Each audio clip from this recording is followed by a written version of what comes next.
The team at Santa Monica Studio put a lot of work into just like creating this sort of Norse world of God of War. And, you know, that extends to the trolls themselves. They have a unique language that they speak amongst each other. So there's actually, this big fella's actually saying something, I don't know what, but I'm assuming it's like, get out of my way, pesky insect.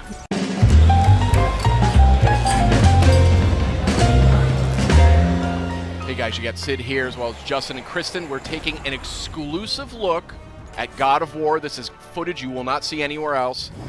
And this is a troll you won't see in any of the other footage out there either. That is a nasty looking fellow. These trolls, goodness. Yeah, look at this thing. These trolls are actually unique. They're named characters in the game's lore. Tell us a little bit. Each one is different. Each one has a completely different backstory. You know, as with Norse mythology, everything here sort of has a little bit of a story, a little bit of a narrative to it. So each of these guys, they're going to look a little different. They're going to fight a little different. The way you want to go up against them, you might want to think about it differently.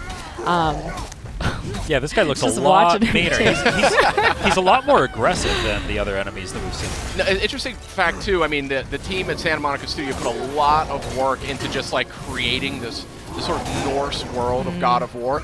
And, you know, that extends to the trolls themselves. They have a unique language that they speak amongst each other. So there's actually, this big fella's actually saying something, I don't know what, but I'm assuming it's like, get out of my way, pesky insect. But they got a bit of a chip on their shoulder because I think part of the backstory is that they've been betrayed by the gods. You know, and they have all these different cities and villages. And I'd be mad, too.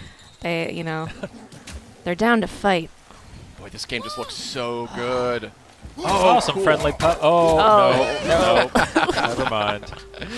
You know, you're seeing just a different side of God of War with this game. That camera. The glowing eyes are an interesting touch there. Yeah. This camera, I think, is worthy of discussion because, I mean, this is it's seamless. It's like a one-cut game. They don't, like, cut to cinematics or cut to another character. Exactly. Yeah, and even the camera angle, it's a lot closer to Kratos, a more intimate camera there. Yeah, a lot more intimate. It really makes you feel like you're there, you know? Yeah, especially during combat, you sort of feel the impact of every hit. It sort of shakes just a little bit.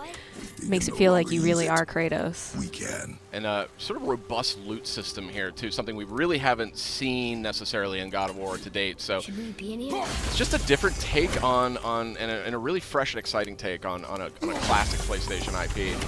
We're seeing some light puzzle elements, it looks like here.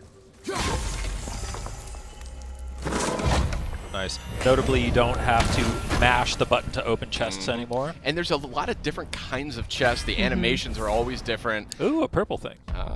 That's a way to enhance your health. Nice. Cool. I think so the more of those puzzles that you find, they're sort of higher level loot that you're going to find in those room chests. Never leave me alone again. Yeah, these environments. Look at this environment. I mean, just so detailed. So this tickled me too. You know, this is a new look at God of War, and the climbing is something that I always associated with God of War. You remember those epic climbing sequences? Yeah. So Cory Barlog's sort of a veteran on the series. He worked on the original. He was creative director on the second game, and he's creative director on this title as well. And he's riddled this game with just references, homages, clues for fans. I also just love these quiet moments though with Atreus, that as you're moving through the world, he's constantly, you know, commenting it with fresh eyes. I just love the relationship between Atreus and Kratos. You really see it develop just right away from the beginning. It just dives right in. Yeah, and it's definitely going to be, I think, the centerpiece of the game. It's pretty clear. It's got a lot of power to it emotionally. Like Kratos is this sort of troubled character. You know, if you've played these other games, he's in a different place in his life. He's got a lot of responsibility in a way that he maybe hasn't had in the past.